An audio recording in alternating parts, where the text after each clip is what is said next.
بسم اللہ الرحمن الرحیم۔ السلام علیکم ناظرین، حضرت نوح علیہ السلام کے برسوں بعد اللہ تعالیٰ نے ایک قوم پیدا فرمائی جسے اس زمانے میں قوم عاد کہا جاتا تھا۔ یہ لوگ صحت مند، طاقتور، بڑے قد کاٹھ اور لمبی عمروں والے تھے، لیکن ایمان و عمل کے اعتبار سے پستی کا شکار تھے۔ بتوں کی پوجا، لوگوں کا مذاق اڑانا، دوسروں کو تنگ کرنا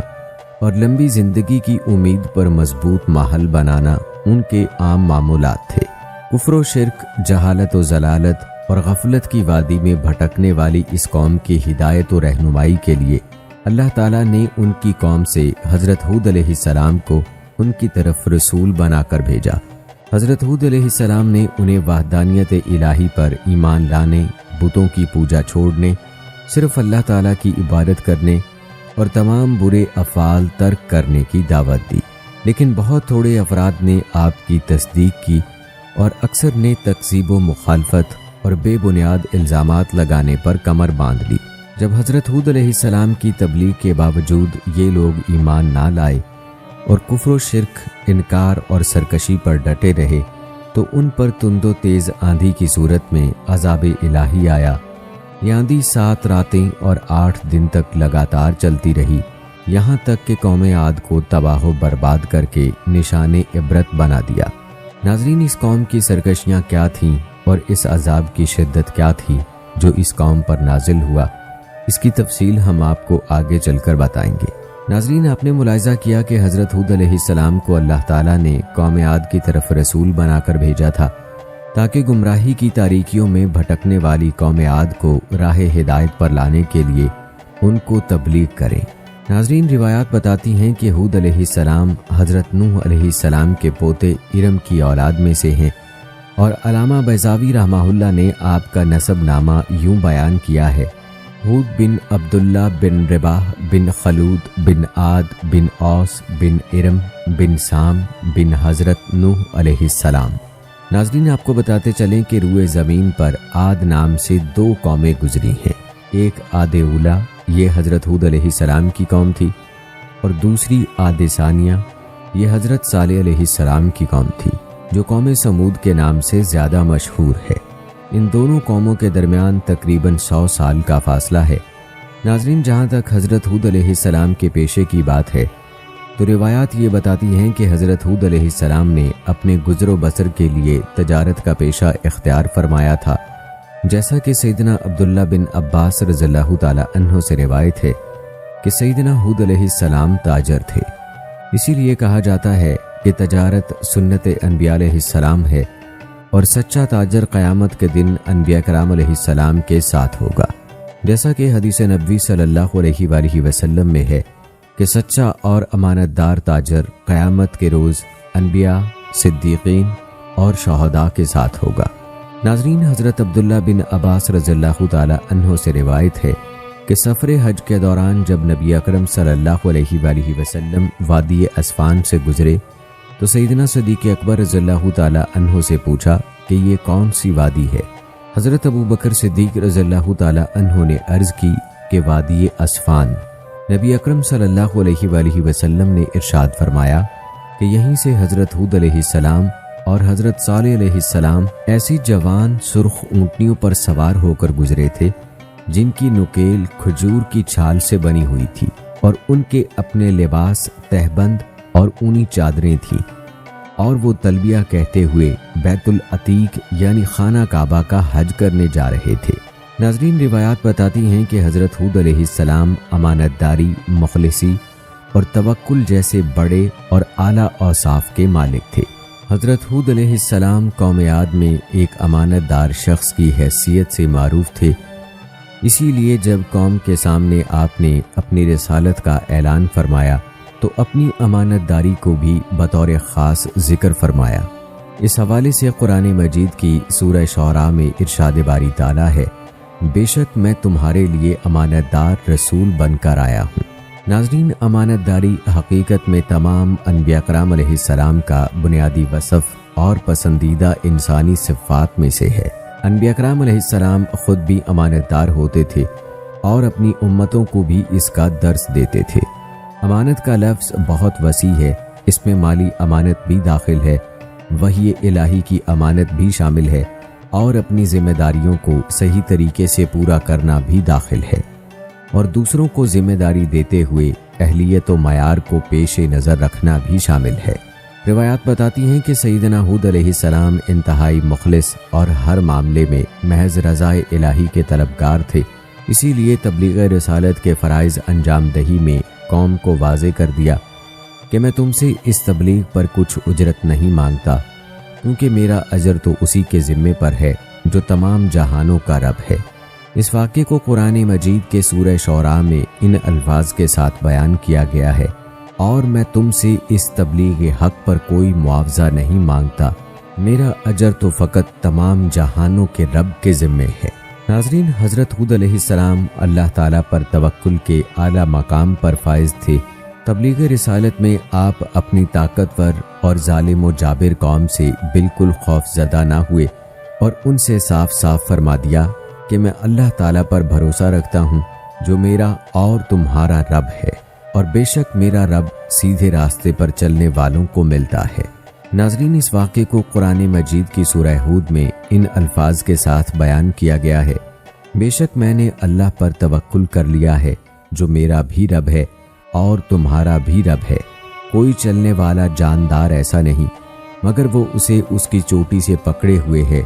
یعنی مکمل طور پر اس کے قبضہ قدرت میں ہے۔ بے شک میرا رب حق و عدل میں سیدھی راہ پر چلنے سے ملتا ہے۔ ناظرین، یہ تھا مختصر تعارف اور تذکرہ حضرت ہود علیہ السلام کا۔ آئیے اب قوم عاد کا پس منظر آپ کو بتاتے ہیں۔ روایات بتاتی ہیں کہ طوفان نوح ختم ہونے کے بعد حضرت نوح علیہ السلام اور کشتی میں سوار دیگر مسلمان جودی پہاڑ پر اترے اور قریبی علاقے میں ایک بستی قائم کر کے اس میں رہنا شروع کر دیا۔ یہاں صرف حضرت نوح علیہ السلام کی اولاد کا سلسلہ آگے بڑھا، جبکہ بقیہ مسلمانوں سے کوئی نسل آگے نہیں چلی۔ اللہ تعالیٰ نے اولاد نوح علیہ السلام میں برکت دی اور گزرتے وقت کے ساتھ ساتھ آپ کی نسل مبارک میں اضافہ ہوتا گیا۔ جب ان کی تعداد بڑھی تو یہ مختلف قوموں اور قبیلوں میں تقسیم ہو کر دور دراز علاقوں میں پھیل گئے۔ انہی میں سے ایک قبیلہ جنوب کی جانب متوجہ ہوا اور جزیرہ عرب کے جنوبی طرف یمن کے ریتلے ٹیلے والے علاقے احقاف میں قیام پذیر ہو گیا۔ یہ قبیلہ اپنے والد عاد یا بادشاہ عاد کی نسبت سے قوم عاد کے نام سے معروف ہوا۔ روایات بتاتی ہیں کہ قوم عاد پر اللہ تعالیٰ کے بڑے انعامات تھے۔ اللہ تعالیٰ نے قوم عاد کو سلطنت دی اور بدنی قوت بھی وافر عطا فرمائی۔ شداد ابن عاد جیسا بڑا بادشاہ انہی میں سے ہوا، اور جسمانی اعتبار سے یہ لوگ انتہائی صحت مند، قوی و توانا، بہت لمبے قد والے اور بڑے بھاری ڈیل ڈول والے تھے۔ ان کے قد کاٹ سے متعلق قرآن کریم کی سورہ الفجر میں ارشاد باری تعالیٰ ہے: جو اہل ارم تھے اور بڑے بڑے ستونوں کی طرح دراز قد اور اونچے محلات والے تھے، جن کا مثل دنیا کے ملکوں میں کوئی بھی پیدا نہیں کیا گیا۔ دوستو، معروف واقعہ ہے کہ عاد کے ایک بیٹے شداد نے دنیا پر بادشاہت کی اور روئے زمین کے تمام بادشاہ اس کے فرما بردار ہوئے۔ اس نے جنت کا ذکر سن کر سرکشی کے طور پر دنیا میں جنت بنانی چاہی اور اس ارادے سے ایک بہت بڑا شہر بنایا، جس کے محل سونے اور چاندی کی اینٹوں سے تعمیر کیے گئے۔ یاقوت اور دیگر جواہرات کے ستون اس کی عمارتوں میں نصب ہوئے اور انہی سے فرش بنائے گئے۔ سنگریزوں کی جگہ آبدار موتی بچھائے گئے۔ ہر محل کے گرد جواہرات پر نہریں جاری کی گئیں اور طرح طرح کے درخت حسن و تزئین کے ساتھ لگائے گئے۔ جب یہ شہر مکمل ہوا تو شداد بادشاہ اپنے اعیان سلطنت کے ساتھ اس کی طرف روانہ ہوا۔ ابھی یہ لوگ اس شہر سے ایک منزل یعنی تقریباً 18 میل فاصلے کی دوری پر تھے کہ آسمان سے ایک ہولناک آواز آئی، جس سے یہ سب ہلاک ہو گئے۔ روایات میں آتا ہے کہ حضرت امیر معاویہ رضی اللہ تعالیٰ عنہ کے عہد میں حضرت عبداللہ بن قلابہ رضی اللہ تعالیٰ عنہ صحرائے عدن میں اپنا گمشدہ اونٹ تلاش کرتے ہوئے اس شہر میں پہنچے تو انہوں نے اس شہر کی تمام زیب و زینت دیکھی، مگر وہاں کوئی مکین نہ پایا۔ پھر تھوڑے سے جواہرات لے کر وہاں سے چلے۔ یہ بات جب حضرت امیر معاویہ رضی اللہ تعالیٰ عنہ کو معلوم ہوئی تو انہوں نے حضرت عبداللہ بن قلابہ رضی اللہ تعالیٰ عنہ کو بلا کر صورتحال دریافت کی۔ حضرت عبداللہ بن قلابہ رضی اللہ تعالیٰ عنہ نے سارا واقعہ سنایا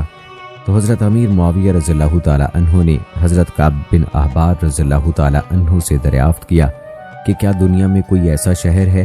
انہوں نے فرمایا کہ جی ہاں، اس شہر کا اشارہ قرآن کریم میں بھی آیا ہے۔ یہ شہر شداد بن عاد نے بنایا تھا اور وہ سب عذاب الہی سے ہلاک ہو گئے تھے۔ آپ کے زمانے میں ایک مسلمان سرخ رنگ والا، نیلی آنکھوں والا، چھوٹے قد کا، جس کے ابرو پر ایک تل ہوگا، یہ اپنے اونٹ کی تلاش میں اس شہر میں داخل ہوگا۔ پھر حضرت عبداللہ بن کلابہ رضی اللہ تعالیٰ عنہ کو دیکھ کر فرمایا کہ باخدا وہ شخص یہی ہے۔ دوستو، بات ہو رہی تھی قوم عاد کے بیچ میں ضمناً شداد کا تذکرہ چل پڑا کہ جس کا تعلق اسی قوم عاد سے تھا۔ روایات بتاتی ہیں کہ نعمتوں کی بہتات کے سبب قوم عاد بڑی خوشحال اور آرام دہ زندگی بسر کر رہی تھی، لیکن ان میں کفر و شرک اور فسق و فجور کی وبا پھیلی ہوئی تھی۔ یہ لوگ توحید الہی، عبادت خداوندی اور اطاعت رسول چھوڑ کر مختلف ناموں سے موسوم اپنے ہی تراشیدہ بتوں کی پوجا میں مشغول تھے۔ اس کے علاوہ یہ سرے راہ چھوٹی چھوٹی عمارتیں بناتے، ان پر بیٹھ کر لوگوں سے چھیڑخانی اور مذاق و مسخری کرتے اور زندگی کی موج مستیوں سے لطف اندوز ہونے کے لیے مضبوط ماحول تعمیر کرتے تھے۔ ان کے طرز عمل سے یہ لگتا تھا کہ جیسے انہیں کبھی مرنا ہی نہیں بلکہ ہمیشہ زندہ رہنا ہے۔ دوستو، روایات سے یہ بات معلوم ہوتی ہے کہ طوفان نوح کے برسوں بعد سب سے پہلے قوم عاد نے توحید و رسالت اور ایمان و ہدایت سے دوری اختیار کی اور ایک عرصے تک بت پرستی، کفر و شرک، گمراہی و سرکشی، فسق و فجور اور غفلت و جہالت میں مبتلا رہے۔ ان کی ہدایت و رہنمائی کے لیے اللہ تعالیٰ نے انہی کی قوم سے حضرت ہود علیہ السلام کو اپنا رسول بنا کر بھیجا۔ حضرت ہود علیہ السلام کی بعثت کے حوالے سے قرآن کریم کی سورہ اعراف میں ارشاد باری تعالیٰ ہے، اور ہم نے قوم عاد کی طرف ان کے قوم بھائی ہود علیہ السلام کو بھیجا۔ انہوں نے کہا، اے میری قوم، تم اللہ کی عبادت کیا کرو، اس کے سوا کوئی تمہارا معبود نہیں، کیا تم پرہیزگار نہیں بنتے؟ روایات میں آتا ہے کہ حضرت ہود علیہ السلام کی دعوت حق سن کر قوم عاد کے کافر سرداروں نے کہا کہ ہماری نگاہوں میں آپ سراسر حماقت کا شکار لگتے ہیں، کیونکہ آپ اپنے باپ دادا کے دین کی بجائے دوسرے دین کو مانتے ہیں اور ہم آپ کے دعوی رسالت کو سچا نہیں سمجھتے۔ دوستو، اس واقعے کو قرآن کریم کی سورہ اعراف میں ان الفاظ کے ساتھ بیان کیا گیا ہے، ان کی قوم کے سرداروں اور رئیسوں نے جو کفر یعنی دعوت حق کی مخالفت و مزاحمت کر رہے تھے، کہا، اے ہود، بے شک ہم تمہیں حماقت میں مبتلا دیکھتے ہیں اور بے شک ہم تمہیں جھوٹے لوگوں میں گمان کرتے ہیں۔ روایات بتاتی ہیں کہ سرداران کفار کے بے ادبانہ جواب کے مقابلے میں حضرت ہود علیہ السلام نے بڑے تحمل سے جواب دیا کہ اے میری قوم، میں ہرگز بھٹکا ہوا نہیں، کیونکہ میں تو تمام جہانوں کے پروردگار کا بھیجا ہوا رسول ہوں، اور رسول انتہائی کامل عقل والے ہوتے ہیں۔ میری ذمہ داری تم تک اپنے رب تعالیٰ کے پیغامات پہنچانا ہے، اور میں تمہارا سچا خیر خواہ اور امانت دار ہوں، لہٰذا کسی غلط فہمی میں مت پڑو۔ دوستو، اس واقعے کو قرآن کریم کی سورہ اعراف میں ان الفاظ کے ساتھ یوں بیان کیا گیا ہے، انہوں نے کہا، اے میری قوم، مجھ میں کوئی حماقت نہیں، لیکن یہ حقیقت ہے کہ میں تمام جہانوں کے رب کی طرف سے رسول مبعوث ہوا ہوں۔ میں تمہیں اپنے رب کے پیغامات پہنچا رہا ہوں اور میں تمہارا امانت دار خیر خواہ ہوں۔ پھر حضرت ہود علیہ السلام نے سرداران کفار کو ان کی حماقت پر متنبہ کرتے ہوئے فرمایا کہ کیا تمہیں اس بات پر تعجب ہو رہا ہے کہ تمہارے پاس تمہاری ہی قوم کا ایک فرد رسول بن کر آیا ہے تاکہ تمہیں کفر و معصیت پر عذاب الہی سے ڈرائے؟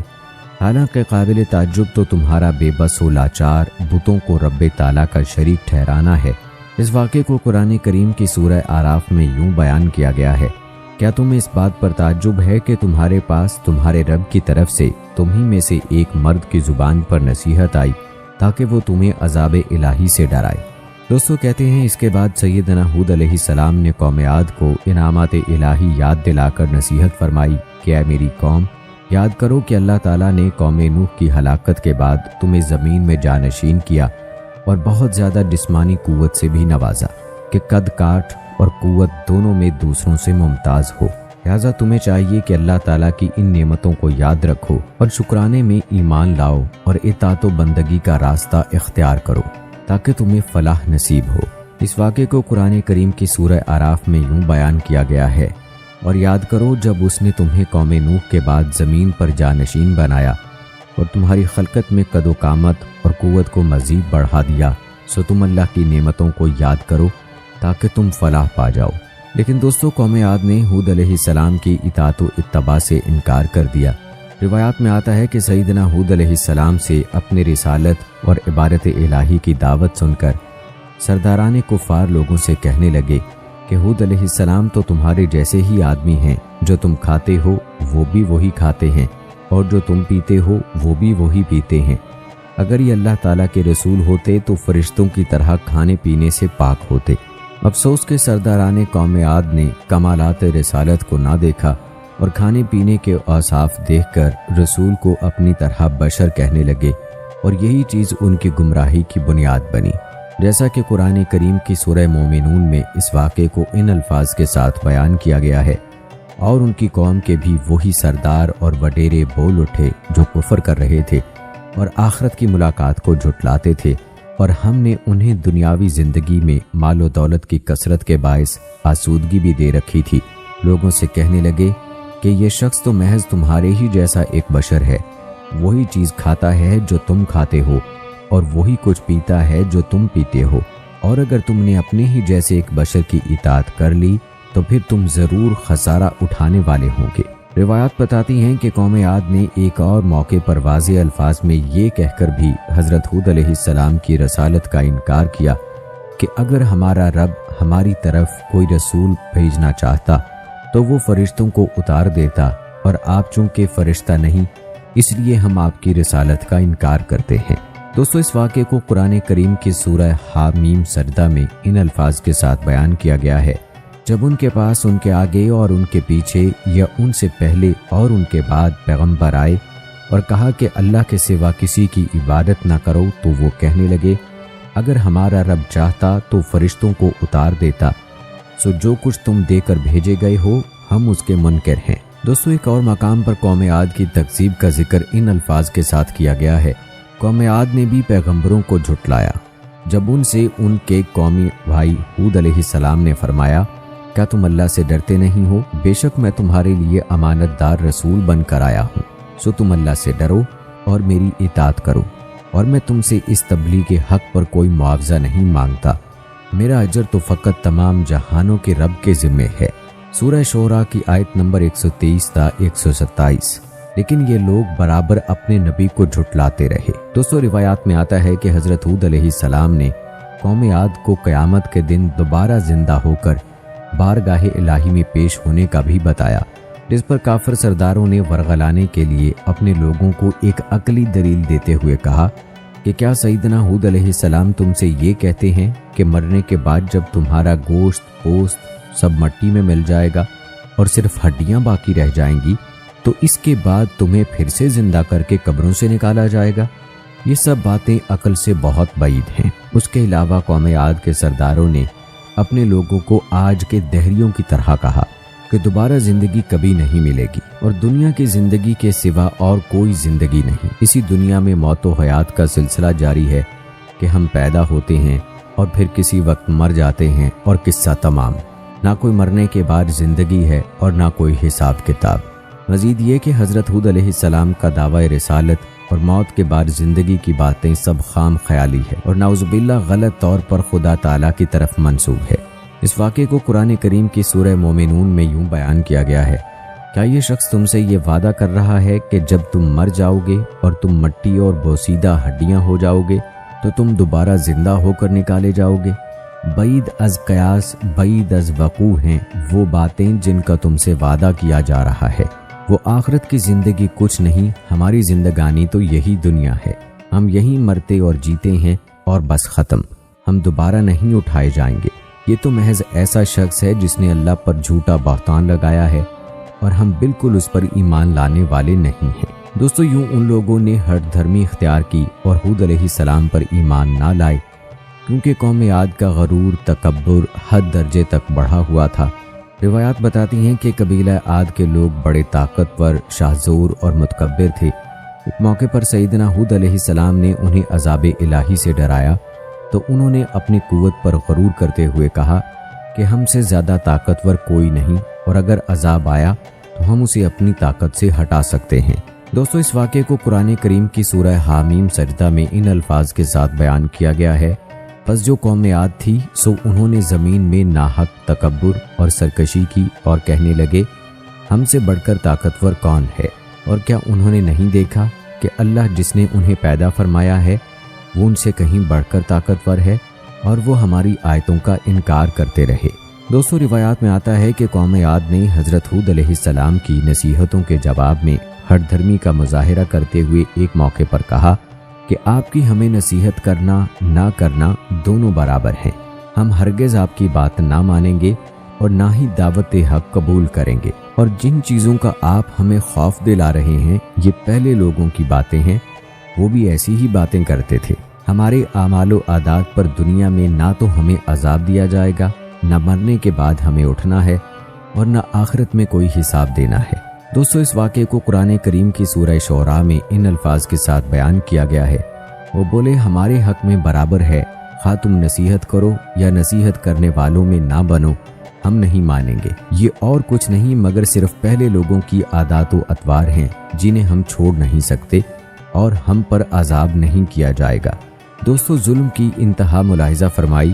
کہ قوم عاد نے اپنے شرک اور بت پرستی کے جواز میں اللہ تعالیٰ پر ہی شرک کی اجازت بلکہ حکم دینے کا بہتان لگا دیا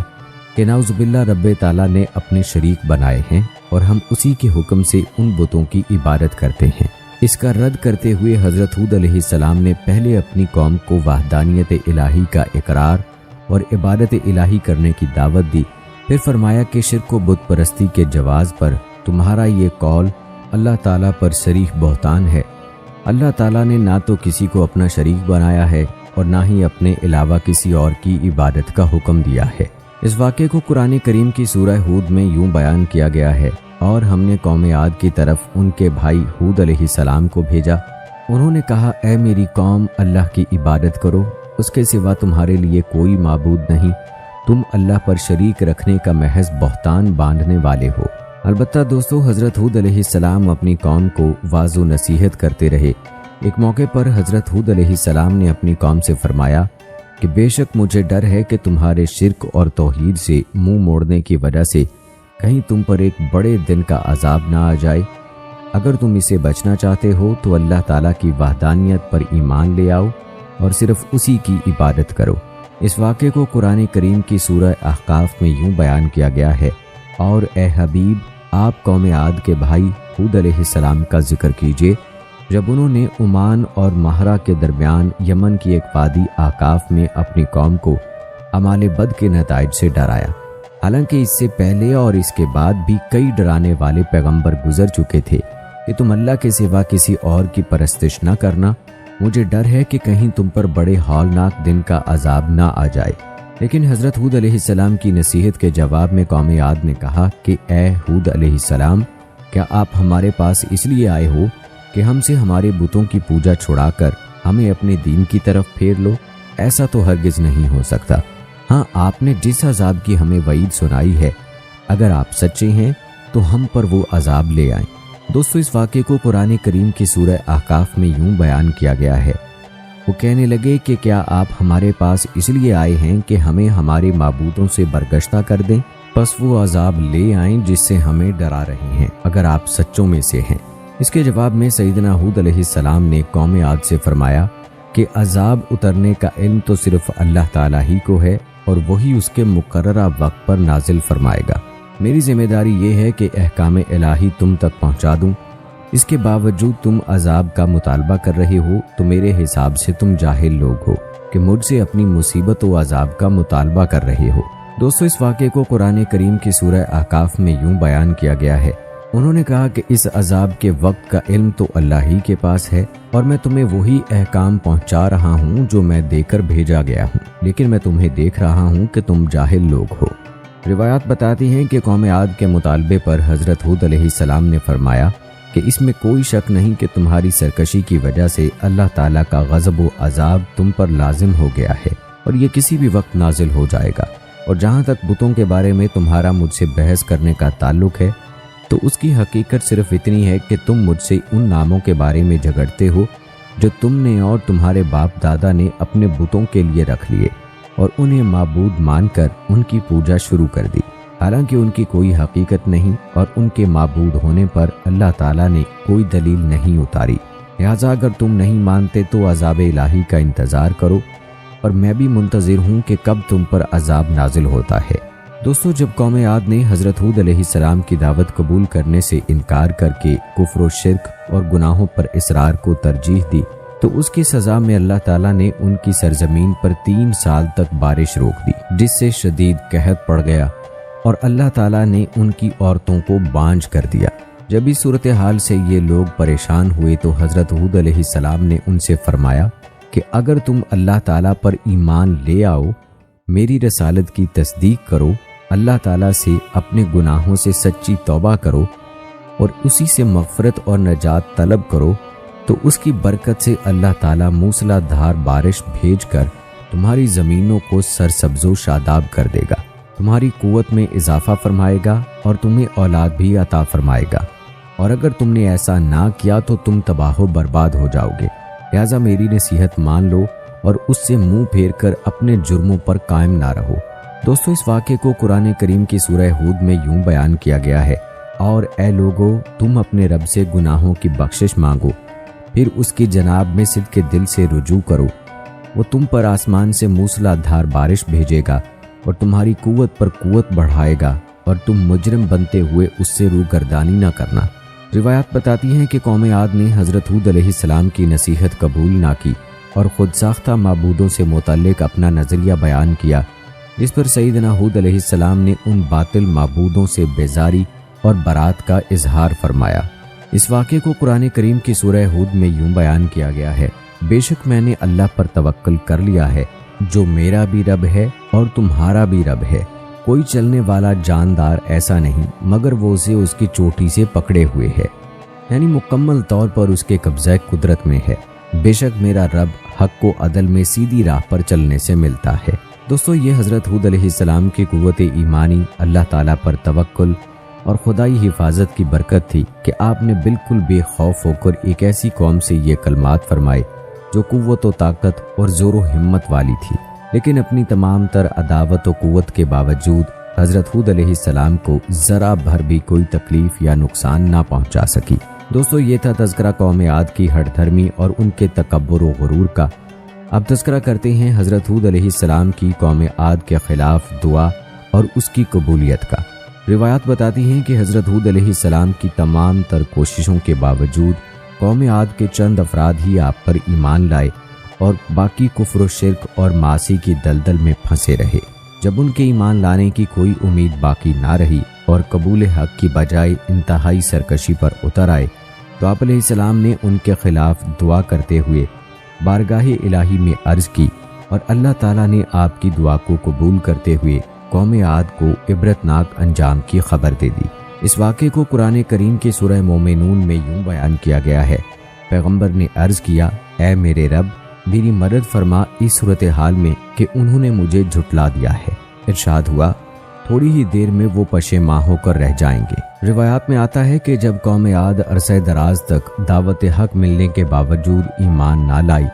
اور کفر و معاصی پر جمی رہی تو اللہ تعالیٰ نے ان کے علاقوں پر بارش روک دی، جس سے یہ لوگ قحط سالی میں مبتلا ہو گئے۔ مصیبت کی اس گھڑی میں سیدنا ہود علیہ السلام نے انہیں سمجھایا اور توبہ و استغفار کرنے اور ایمان لانے کی صورت میں قحط سے نجات کی بشارت دی، لیکن قوم نہ مانی۔ ترمذی شریف کی روایت ہے کہ حضور نبی کریم صلی اللہ علیہ وآلہ وسلم نے فرمایا کہ جب قوم عاد میں قحط سالی نمودار ہوئی تو انہوں نے قیل نامی ایک شخص کو بطور قاصد بیت اللہ شریف دعا کرنے کے لیے بھیجا۔ یہ مکہ مکرمہ کے قریب بکر بن معاویہ کے ہاں ٹھہرا۔ بکر نے اسے شراب پلائی اور اس کی 2 باندیوں نے قیل کے سامنے گانا گایا۔ پھر قیل مہرہ کے پہاڑوں کی طرف نکلا اور وہاں جا کر دعا کی کہ اے اللہ، میں کسی بیمار کی دوا یا کسی قیدی کے فدیے کے لیے نہیں آیا، بس تو اپنے بندے اور اس کی قوم کو بارش کا وہ پانی پلا دے جو تو اسے پلایا کرتا تھا، اور اس کے ساتھ بکر بن معاویہ کو بھی پلا دے۔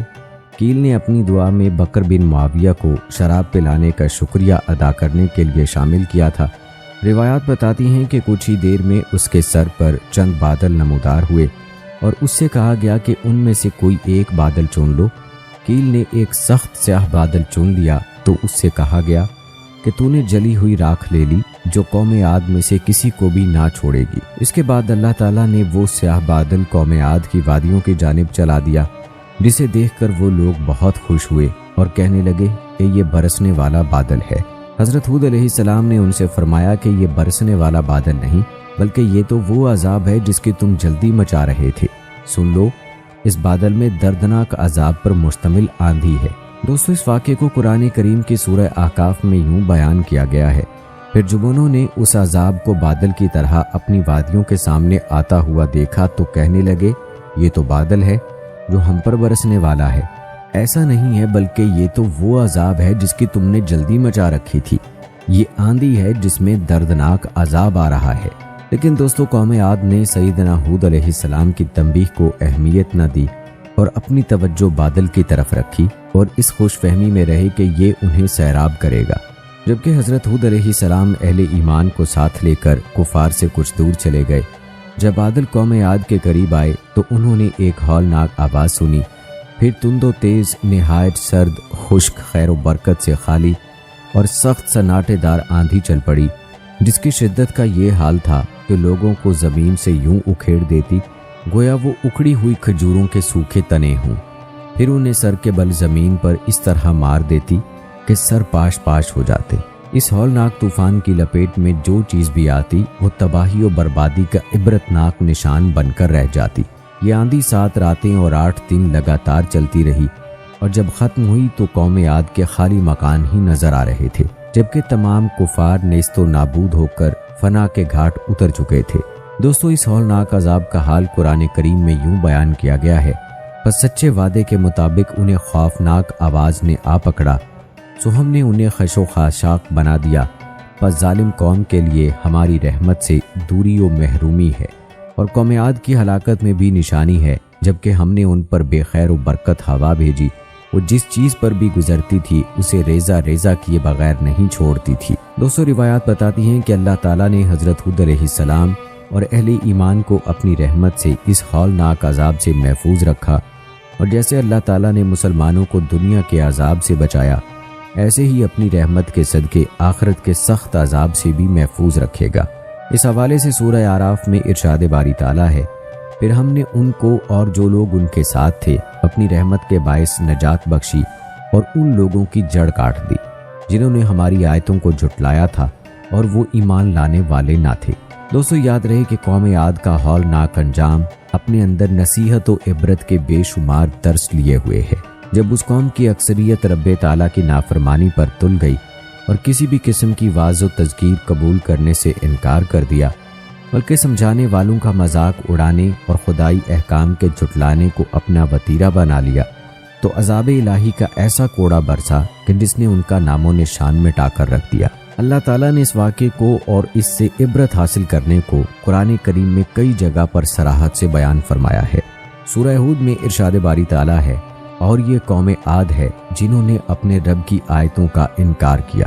اور اپنے رسولوں کی نافرمانی کی اور ہر جابر و متکبر دشمن حق کے حکم کی پیروی کی، اور اس دنیا میں بھی ان کے پیچھے لعنت لگا دی گئی اور قیامت کے دن بھی لگے گی۔ یاد رکھو کہ قوم عاد نے اپنے رب کے ساتھ کفر کیا تھا۔ خبردار،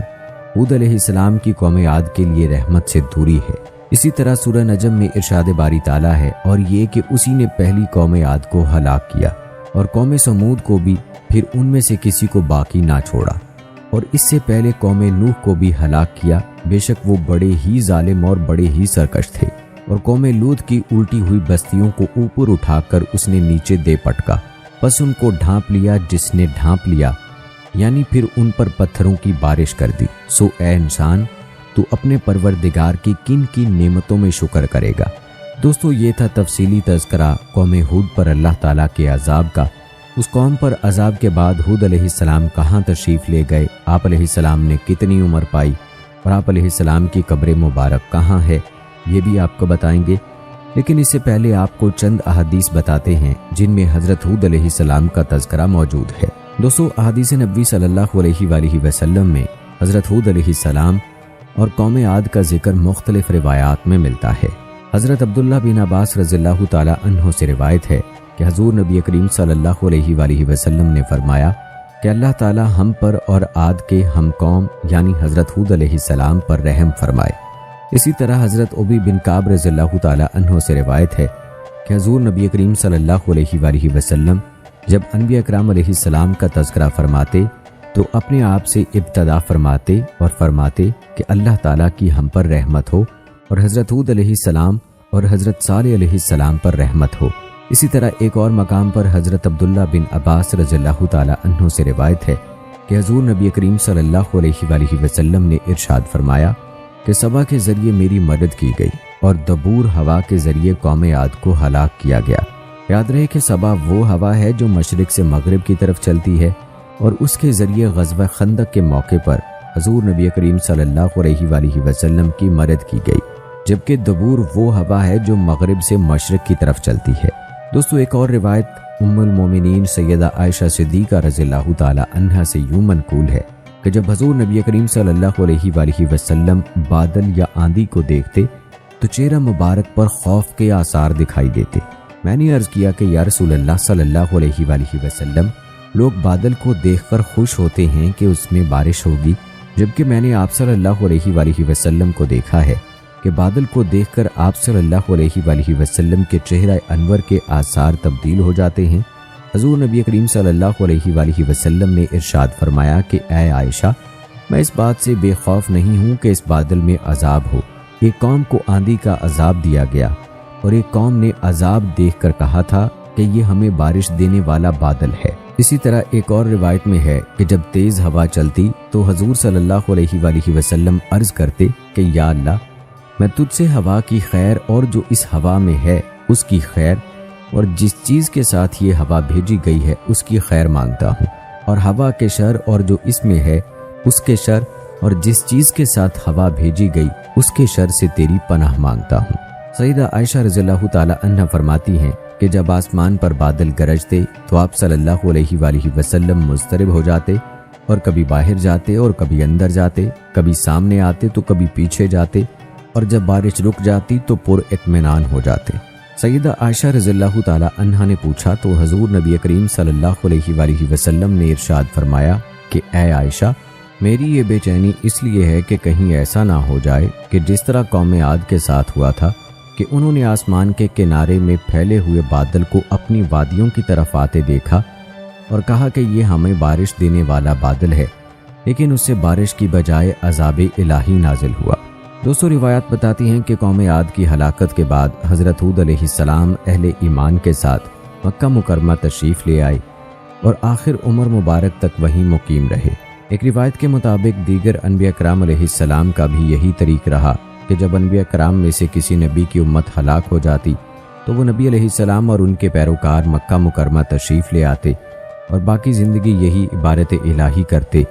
یہاں تک کہ ان کا انتقال ہو جاتا۔ چنانچہ مکہ مکرمہ میں ہی حضرت نوح علیہ السلام، حضرت ہود علیہ السلام،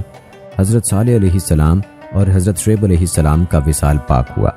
اور ان کی قبریں بھی زمزم اور حجر اسود کے درمیان ہیں۔ دوستو آپ کو بتاتے چلیں کہ حضرت ہود علیہ السلام حضرت نوح علیہ السلام سے تقریباً 800 سال بعد تشریف لائے اور آپ ہی کی شریعت پر تھے۔ حضرت ہود علیہ السلام کی عمر مبارک کے حوالے سے کئی اقوال ہیں کہ آپ کی عمر مبارک 400 سال، 460 سال یا 464 سال تھی۔ 464 سال والا قول زیادہ معروف ہے۔ جہاں تک حضرت ہود علیہ السلام کی قبر مبارک کی بات ہے تو علامہ بغوی رحمہ اللہ نے حضرت علی المرتضیٰ کرم اللہ وجہہ الکریم سے روایت بیان کی ہے کہ حضرت ہود علیہ السلام کی قبر مبارک حضر موت میں ایک سرخ ٹیلے پر ہے، اور حضرت عبد الرحمن بن ثابت رحمہ اللہ نے بیان کیا ہے کہ حجر اسود اور مقام ابراہیم اور زمزم کے درمیان 99 انبیاء کرام علیہ السلام کی قبریں ہیں۔ بے شک اسی جگہ حضرت ہود علیہ السلام، حضرت صالح علیہ السلام اور حضرت شعیب علیہ السلام کی قبریں ہیں۔ دوستو آپ نے حضرت ہود علیہ السلام کی زندگی کے حالات و واقعات ملاحظہ فرمائے اور یہ بھی ملاحظہ کیا کہ قوم عاد کی سرکشیوں پر اللہ تعالیٰ نے ان کو کس طرح سے نشان عبرت بنایا۔ یاد رہے کہ اللہ تعالیٰ نے قرآن پاک میں گزشتہ قوموں کے واقعات اس لیے نہیں بیان فرمائے کہ یہ کوئی قصے کہانیاں ہیں، بلکہ ان واقعات کے بیان کرنے کا مقصد یہ ہے کہ بعد میں آنے والے ان سے عبرت حاصل کریں۔ قوم عاد کے بیان کیے گئے واقعات میں ہمارے لیے کیا عبرتیں ہیں، آئیے اس پر بھی مختصر سا تذکرہ کرتے ہیں۔ دوستو، جب قوم عاد کو ہولناک عذاب نے آ گھیرا، 8 دن اور 7 راتیں پہم تیز و تند ہوا کے طوفان اٹھے اور ان کو اور ان کی آبادی کو تہو بالا کر کے رکھ دیا، تو تنومند اور قوی ہیکل انسان جو اپنی جسمانی قوتوں کے گھمنڈ میں سرمست سرکش تھے، اسی طرح بے حس و حرکت پڑے نظر آتے تھے۔ جس طرح آندھی سے تناور درخت بے جان ہو کر گر جاتا ہے، غرض ان کو صفحہ ہستی سے مٹا دیا گیا تاکہ آنے والی نسلوں کے لیے عبرت بنے، اور دنیا و آخرت کی لعنت اور عذاب ان پر مسلط کر دیا گیا کہ وہ اسی کے مستحق تھے۔ اور حضرت ہود علیہ السلام اور ان کے مخلص پیروکار خدا کی رحمت و نعمت میں عذاب الہی سے محفوظ رہے اور سرکش قوم کی سرکشی و بغاوت سے مامون ہو گئے۔ دوستو، قوم عاد کی یہ داستان عبرت اپنے عبرت اور بے شمار پند و نصائح رکھتی ہے اور خدائے برتر کے احکام کی تعمیل اور تقوی و طہارت کی زندگی کی جانب دعوت دیتی ہے۔ شرارت، سرکشی اور خدا کے احکام سے بغاوت کے انجام بد سے آگاہ کرتی اور وقتی خوش عیشی پر گھمنڈ کر کے نتیجے کی بدبختی پر مذاق اڑانے سے ڈراتی اور باز رکھتی ہے۔ دوستو، حضرت ہود علیہ السلام نے لطف و مہربانی کے ساتھ اپنی قوم کو خدا کی وحدانیت پر ایمان لانے کی ترغیب دی، اس کی لازوال نعمتوں کو یاد دلایا اور آئندہ کے لیے وعدہ کیا، مگر بدبخت قوم نے کس طرح مان کر نہ دیا۔ اس کا سب سے بڑا سبب وہ جاہلانہ عقیدہ تھا کہ باپ دادا کی ریت و رسم اور ان کے خود ساختہ اصنام کی قہرمانیت کے خلاف جو شخص بھی آواز اٹھائے گا وہ ان بتوں کی پھٹکار میں آ جائے گا۔ دوستو، یاد رکھیں، یہ مہلک عقیدہ جن قوموں کے اندر اپنے جراثیم پیدا کر دیتا ہے، ان قوموں کا اپنے مسئلے اور اپنے پیغمبر کے ساتھ وہی سلوک ہوتا ہے جو قوم ہود اور قوم نوح کے تذکروں میں نظر آتا ہے۔ اگر غور کیا جائے تو گزشتہ قوموں میں اپنے مصلحین اور انبیاء صادقین کے خلاف قوموں کا بغض و عناد اسی ایک عقیدے پر مبنی رہا ہے کہ ہمارے باپ دادا کی ریت و رسم اور ان کے خود ساختہ اصنام کی قہرمانیت کے خلاف کیوں کچھ کہا جاتا ہے۔ یونان کے مشہور حکیم سقراط کو زہر کا پیالہ اسی لیے پینا پڑا کہ وہ اپنی قوم کے معبودان باطل کی قہرمانیت کا کیوں انکار کرتا اور ان کو کس لیے ان کے غلبہ و اقتدار کا مخالف بناتا ہے۔ پس یہ جرثومہ اقوام کی روحانی زندگی کے لیے ہمیشہ تباہ کن اور ان کی فلاح و سعادت ابدی کے لیے ہلاکت آفریں رہا۔ دوستو، حضرت ہود علیہ السلام اور دیگر انبیاء علیہ السلام کی یہ سنت بہترین اسوہ ہے کہ تبلیغ و پیغام حق کی راہ میں بدی کا بدلہ نیکی سے دیا جائے اور تلخی کا جواب شیریں کلامی سے پورا کیا جائے۔ البتہ مبلغ ان کی بد کرداری اور مسلسل سرکشی پر اللہ تعالیٰ کے بنائے ہوئے قانون، جزائے عمل یا پاداش عمل کو ضرور یاد دلائے اور آنے والے انجام بد پر یقیناً ان کو تنبیہ کرے اور یہ حقیقت بار بار سامنے لائے کہ جب کوئی قوم اجتماعی سرکشی، ظلم اور بغاوت پر آمادہ ہو جاتی ہے اور اس پر پہم اصرار کرتی رہتی ہے تو پھر خدا تعالیٰ کا قہر و غضب اس کو صفحہ عالم سے مٹا دیا کرتا ہے اور اس کی جگہ دوسری قوم لے لیتی ہے۔ چنانچہ یہ قوم نوح اور قوم ہود اس کی عبرت آموز مثالیں ہیں۔ دوستو، آج اگر ہم اپنے معاشرے میں دیکھیں تو ہمارے معاشرے میں وہ تمام برائیاں موجود ہیں جو کہ گزشتہ قوموں میں پائی جاتی تھیں، لیکن یہ اللہ تعالیٰ کی ہم پر کرم نوازی ہے اور ہمارے پیارے آقا صلی اللہ علیہ وآلہ وسلم کی دعاؤں کا ثمرہ ہے کہ اللہ تعالیٰ ہم پر اجتماعی عذاب نازل نہیں فرما رہے، لیکن ان واقعات سے ہمیں سبق حاصل کرنے کی ضرورت ہے کہ کہیں ایسا نہ ہو کہ ہم بھی اللہ تعالیٰ کے غیظ و غضب کو دعوت دے بیٹھیں اور اللہ کا عذاب ہم پر نہ نازل ہو جائے۔ دوستو، یاد رکھیں، دنیا میں تو ہم نبی کریم صلی اللہ علیہ وآلہ وسلم کی دعاؤں کی وجہ سے اللہ کی طرف سے اجتماعی عذاب سے محفوظ ہیں، لیکن آخر میں اللہ کا عذاب ایسے لوگوں کو اپنی گرفت میں لازمی لے گا جو اللہ تعالیٰ کی نافرمانیاں کر رہے ہیں اور سرکشی کر رہے ہیں۔ اللہ تعالیٰ کی نافرمانیاں کرنے والے ہر انسان کو چاہیے کہ وہ قرآن پاک کے ان واقعات سے عبرت حاصل کرے۔ دوستو، حدیث میں آتا ہے کہ حضرت ابو بکر صدیق رضی اللہ تعالیٰ عنہ نے نبی کریم صلی اللہ علیہ وآلہ وسلم سے عرض کیا،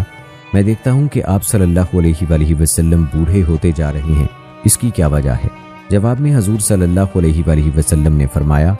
مجھ کو سورہ ہود اور اس کی ہم مضمون صورتوں نے بوڑھا کر دیا ہے۔ آج بادل آتے ہیں تو ہم خوشی سے جھوم جاتے ہیں، ہمیں یہ خوف ہی نہیں ہوتا کہ اس میں اللہ کا عذاب بھی ہو سکتا ہے۔ ایک تابعی کی روایت ہے کہ حضرت انس رضی اللہ تعالیٰ عنہ کے زمانے میں ایک کالی آندھی آئی تو میں ان کی خدمت میں حاضر ہوا